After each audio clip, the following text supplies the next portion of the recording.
Hello folks, welcome to our circles review. We are going to be getting ready to recap our circles unit so that you're ready for the quiz, which you'll find on D2L. So there were a few things that we looked at. One of them was how to draw a circle. You kind of go like this.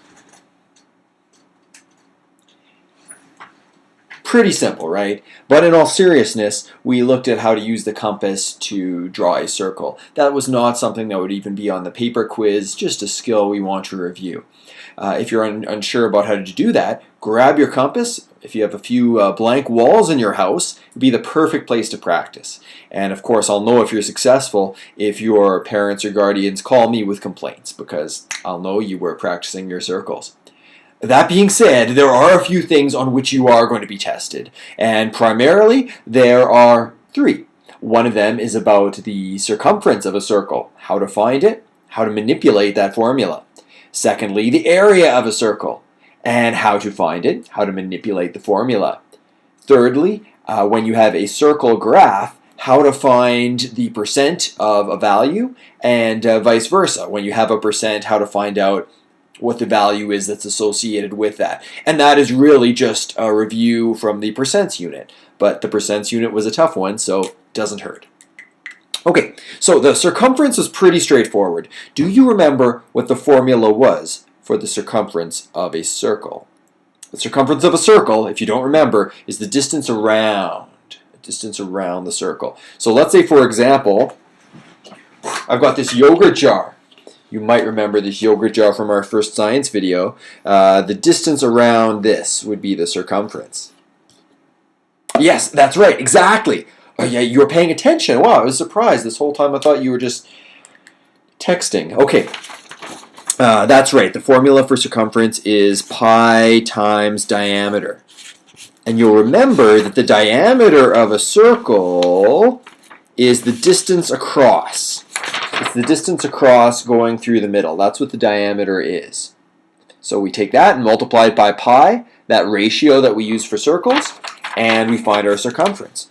So let's say, for example, that the diameter of this particular circle was 7 centimeters. Why not? You have a problem with 7 centimeters? Well, I can expect to see the angry email later, but too bad. 7 centimeters it is.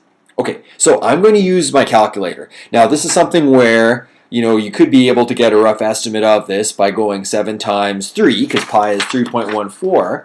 So we expect, using estimation, that our circumference should be around a little over 21 centimeters.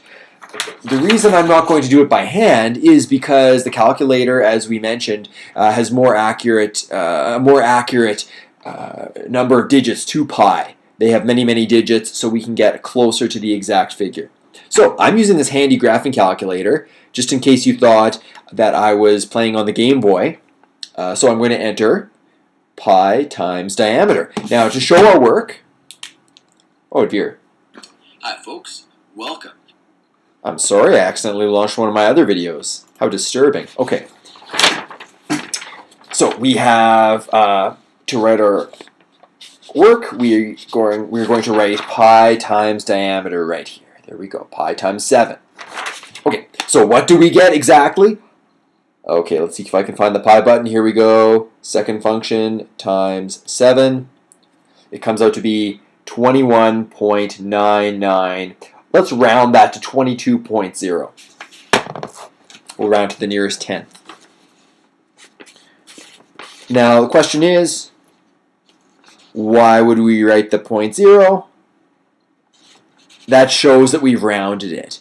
Because let's say, for example, it did actually just come out to exactly 22 centimeters.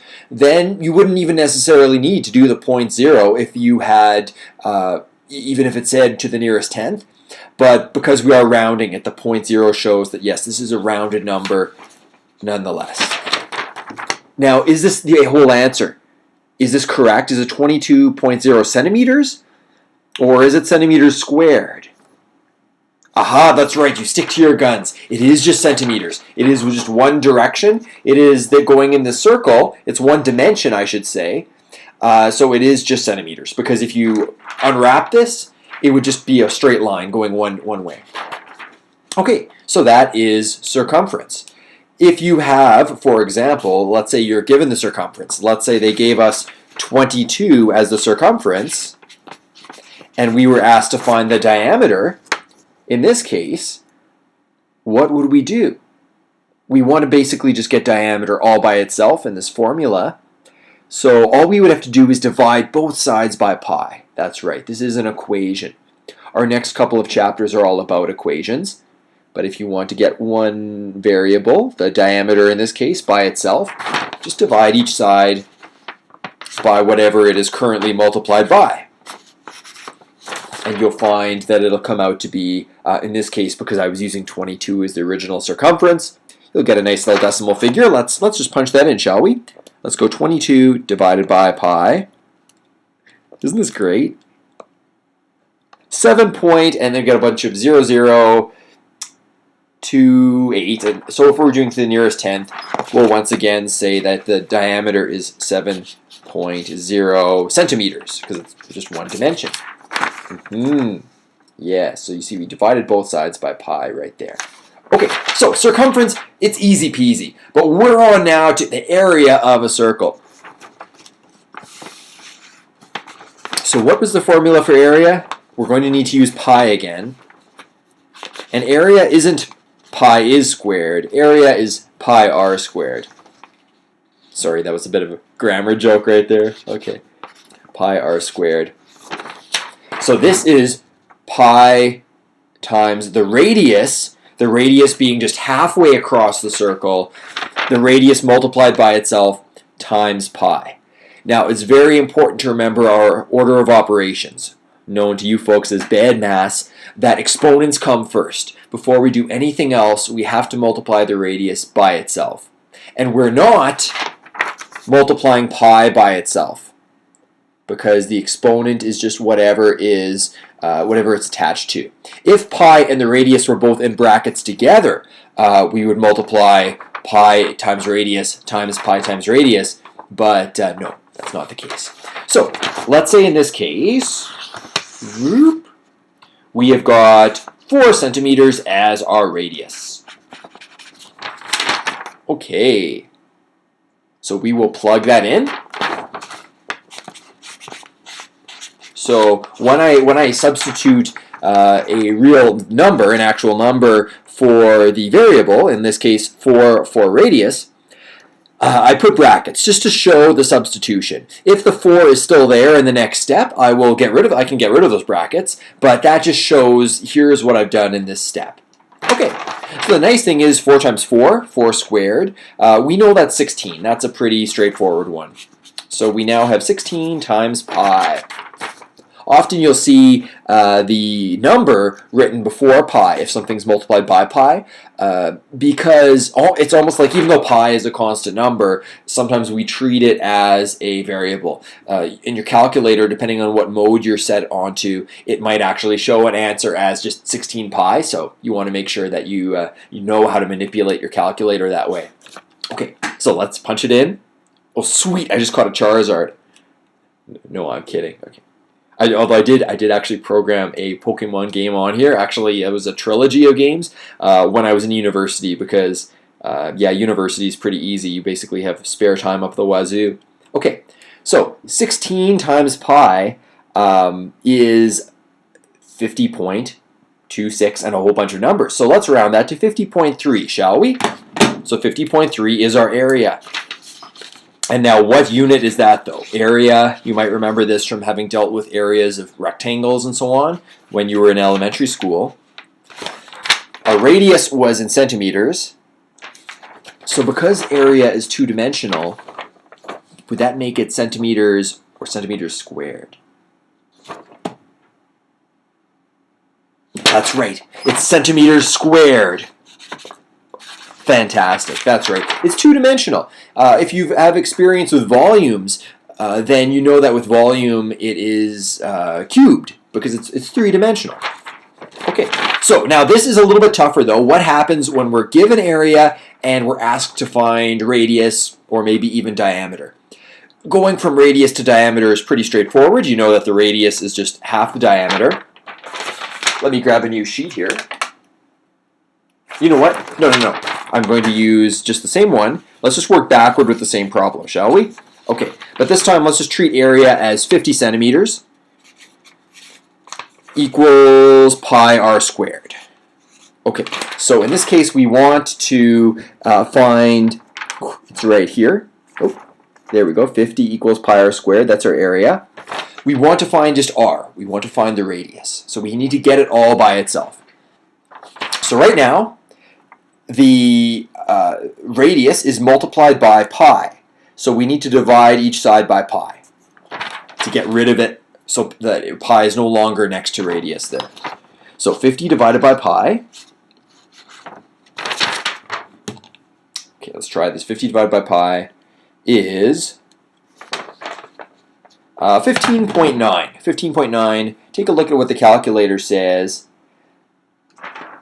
The thing is, you want to make sure you don't round your number when you're using a calculator until the very end, because otherwise it'll throw off your accuracy. Only round your final answer. Don't do any rounding before that, because the more you round, then the less accurate you get. Okay, so but on my sheet, I'm not going to write all those numbers. There's only so much room. But as we're working through it on the calculator, just continue to keep whatever the answer was so that you can use that.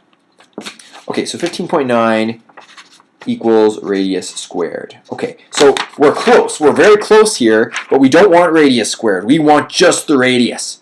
So we know that this number is a number times itself, equals 15.9. So how we can do that, now that's close to 16. We know 4 times 4 is 16. So whatever radius is should be close to 4. If we get something way off, we know we've probably messed up.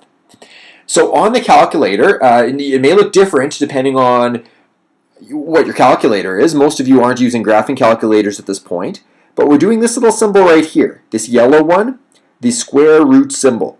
Some of you on your calculators, it might have a little 2 next to here on the left side of this, but it is this one, the one that looks like a check mark. So I'm going to go second function, square root, and I'm going to put answer in. So that's taking what my number was. And I got, 3.989. So if we're rounding this to the nearest tenth, it does actually come out to 4.0. So 4.0 is our radius. If you want to show that on your sheet, take a look here. So I'm just going to show that I'm finding the square root of this. 4.0 equals the radius. Not too bad, right? Okay, that's on the tougher end. You won't actually be asked to work backward on this test, but you want to know how to do it because you certainly will next year.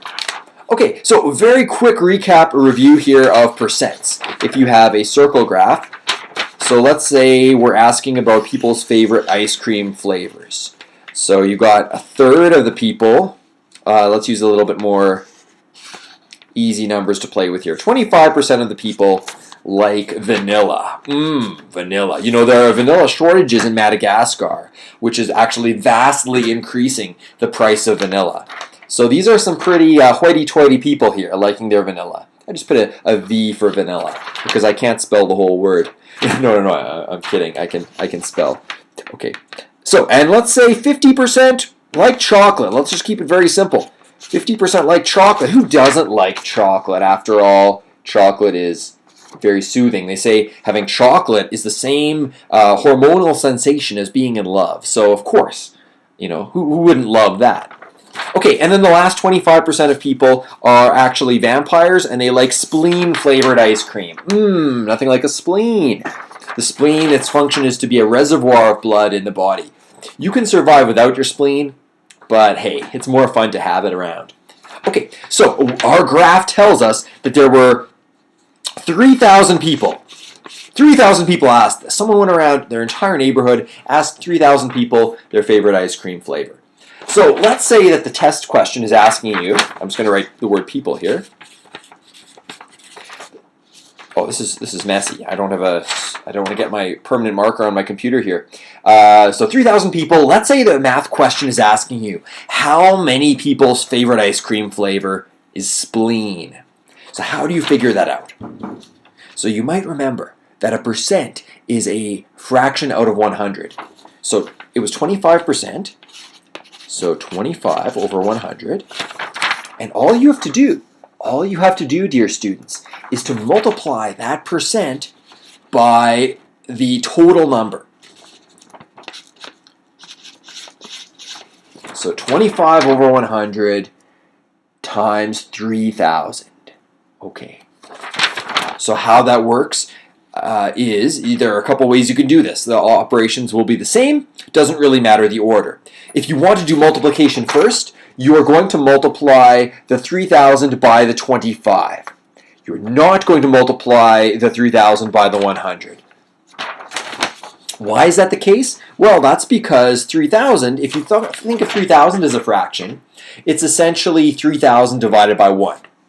So in that case, this is getting into grade 8 again with multiplication of fractions, but if you had 3,000 over 1, you would multiply the 3,000 by the top and the 1 by the bottom. So the 100 would remain unchanged, and 3,000 would multiply by 25. Another way you can do this is do the division first. So take 25 divided by 100. That equals 0.25 times 3,000. What is 0.25 times 3,000? Well, you could do the math, multiply it, use paper, use a calculator. I'm going to use it in my head because I know that 25% of 100 is 25. 25% of 1,000 is 250. So with 3,000, multiply that by 3, comes out to be 750. Easy peasy. So therefore, 750 people love the taste of spleens. Let's put a few more exclamation marks in there. Oh my goodness, this is a messy marker. Okay, yes, and as you might know, you should not begin a sentence with a number. So I'm going to write there are 750 people who love the taste of spleens. There we go. Okay, so there's your review: circumference, area, and finding percents using circle graphs. I really hope this helps. Stay tuned on D2L for the actual quiz. Make sure you've done your review before you do it, because you only get one shot. Do not let this opportunity pass. It comes once in a lifetime. If you have any questions, please email me, and I hope you have a wonderful day.